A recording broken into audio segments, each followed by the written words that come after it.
Christian Fauria with us, host of WEEI, Ordway, Merlone, and Fauria. You look at that as a former player. You look at major sports news yesterday as a parent and as a former University of Colorado tight end. Your son, Caleb, committed to play for the University of Colorado to go play for Mel Tucker. Mel Tucker, after one 5-7 season and a pretty stellar recruiting class that included your son, bolted to Michigan State for one reason and one reason only, a significant one. They doubled his salary. What's your reaction to Mel Tucker telling parents like you and kids like your son that he's going to be there, he's committed, he is staying, and then leaving for money? Yeah, I have a lot to say on this, and I want to be careful because emotionally, I was affected by it, right? Because he does talk to you. You do give up other opportunities. Like, my son had his choice of where he could go, and he chose Colorado for a big reason because of Mel. But I did tell him this. I said, listen, they're all lying to you, all of them. They all lied. It's like it's part of their job to lie for a living. Hey, offer scholarships that aren't real scholarships unless you take a unofficial visit so they can whatever. It's on and on and on. So they're constantly lying to you, and there's always some truth in there to kind of convince you that, they want you to sign there. I always told them, do not fall in love with the coach.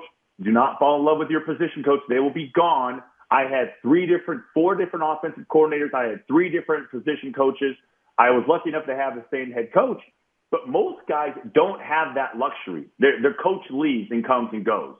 So on one hand, it's part of the business. On the other hand, you do have some accountability, Mel Tucker. You do have some accountability. I get it. A better-looking person walked in to the dance, and now you don't like the date you came with, right? So you leave. Then you leave for more money. It's a great opportunity, blah, blah, blah, blah, blah. Fine. Okay, we'll move on. We'll get over it. But my issue is you do have a responsibility to the players and the parents whose house you walked into, whose mothers you sat down and talked to, whose kids that you convinced and sold them on a vision. You sold them on an idea. And, okay, this is life. Things change. Let me explain it to you. Well, they're going to be mad at you. They're going to yell at you. But at least you can hold your head up, walk around Michigan State campus, knowing that you did the right thing despite of how painful it was going to be. So, yeah, I'm a little angry with not the fact that he left, but how it's being handled, right? And maybe it paints a picture of a bigger problem in the NCAA and recruiting. I don't even want to try to distinguish in how to deal with that. Coaches leave all the time. It's part of the business. People leave jobs all the time. I didn't want to get into that. Just do the right thing. Get on the phone. Well, Michigan State won't let me do it. Well, tell Michigan State no. If Michigan State was willing to double your salary and convince you to leave when you'd already had a commitment with somebody else, tell them you won't take the job unless you can do the right thing. And then everybody's happy, right? I mean, to me, that's ultimately my biggest issue. Everything else is part of life. Get over it. Let's move on. My biggest problem with it is when guys, grown-ass men, who are teaching accountability, discipline, do the right thing, accountability, don't do it themselves. A bunch of freaking hypocrites. So, whatever. I don't want you to raise my son. I don't want you to teach him anything because you obviously don't know how to do it. That drives me insane, guys. And I hate that fact that I'm getting so angry because the job's not done yet. The job's not finished. You can't take another job unless you close the door on the last job that you were at. So, whatever. Do what you want, Passionate, man. I understand. I can't imagine your frustration as a parent. Christian Fauria, the man, the myth, the legend, 99.6% sure Brady's leaving New England. Check him out. Ordway, Maloney, Fauria, radio.com app. Good to talk to you, my friend. Appreciate it. All right, boys. Everybody settle down. Let's have a good day. Got them all fired up. Christian Fauria, thank you. Christian Fauria is angry about this situation. Mel Tucker leaving Colorado, going to Michigan State. Well, Drew Pearson is angry at the situation as a grandparent. A similar tale to Christian Fauria and what he just told us. The legendary Cowboys wide receiver part of the 1970s all-decade team, one of the greats of all time. Drew Pearson joining us on Home and Home. Great to have you on, sir. It's Dave Briggs, and it's Ross Tucker. You called Mel Tucker a con man on Twitter yesterday. Explain why. Well, thanks for having me, guys. I'm a little fired up after listening to Christian. I was going to take a different approach, but I understand how he feels about the process and the system. That's the problem. As far as, I'm concerned, first of all, I want to apologize to Mel Tucker. He's not a con man. I mean, he's just part of the system. He's just doing what's best for him, what's best for his family.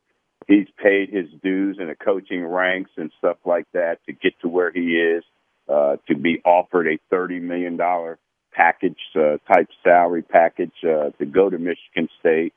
And, he's from up that way and all that kind of stuff. So a lot of stuff played into his decision. And the reason I was so upset is because when I'm sleeping in bed, I get the text alert that he's decided to go to Michigan State, and I get pissed right away. And I contact my grandson, did he hear about this? And he says, yes, I heard about it, Grandpop. He says, as a matter of fact, it's the first thing I woke up to this morning. So he got the same kind of flash text that I did concerning Coach Tucker making the decision to go to Michigan State. And I felt bad for him because, he went through that recruiting process. Coach Tucker sat there with two other kids from the area that decided to go to Colorado, two very good athletes that could have gone anywhere, along with my grandson, just about anywhere. And I just felt his disappointment there.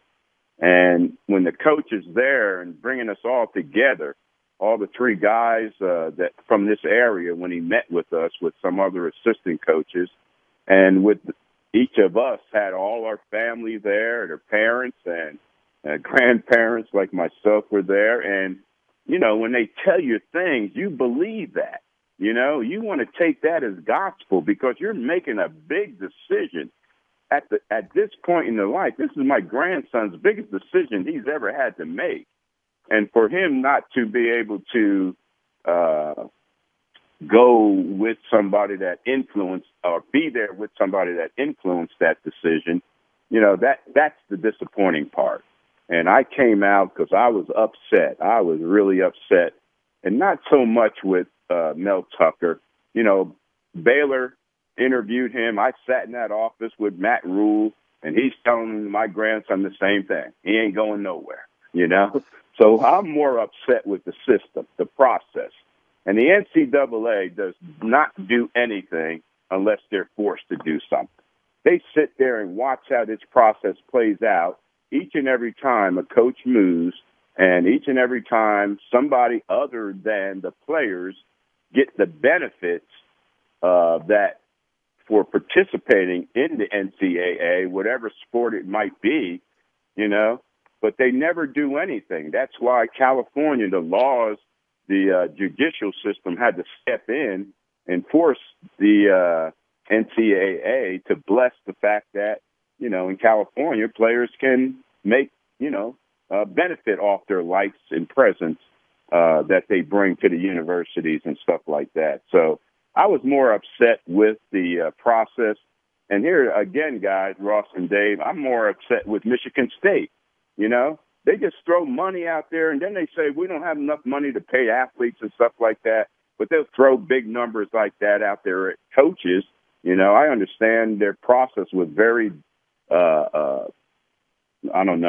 tough as far as finding somebody that wants to accept that job.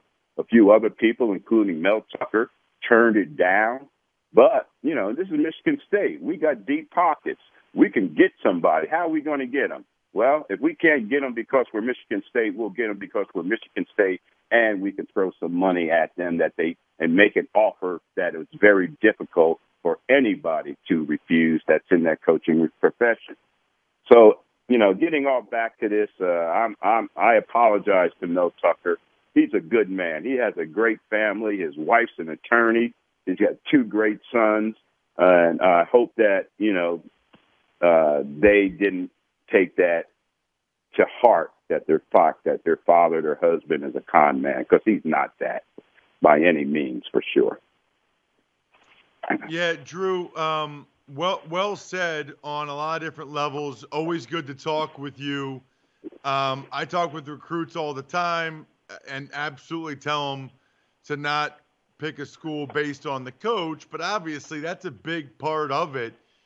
Absolutely. Correct me if I'm wrong, Drew, but there is not a mechanism whereby your grandson can immediately transfer and not face any issues in terms of sitting out as a result of this. Because to me, that would seem to be the easy fix, would be that if there's a material change, like the head coach or position coach leaves, that the players at that position, or any of them if the head coach leaves, should be able to transfer immediately without penalty if they so desire.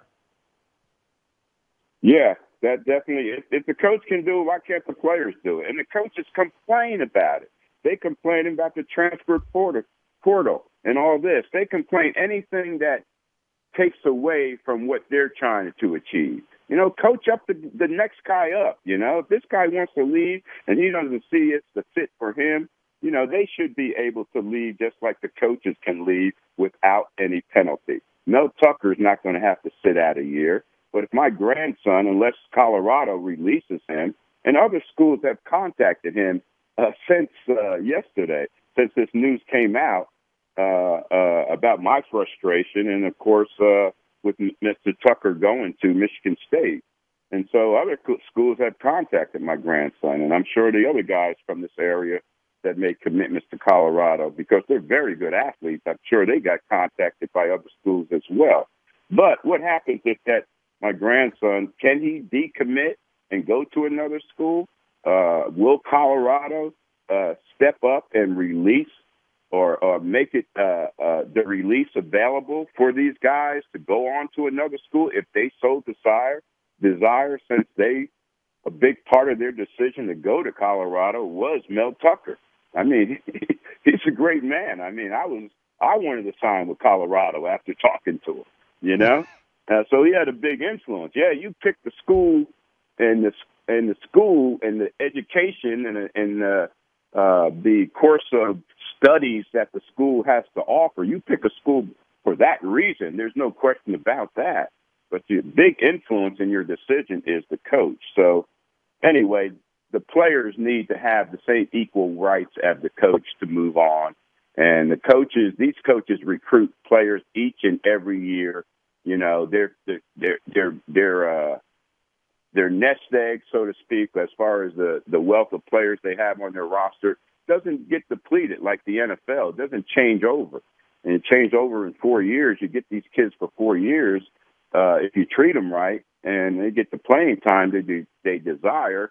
You get them for those 4 years, and they expect to be there for those 4 years. So anyway, it's the process, it's the system, and you know how everybody has a price.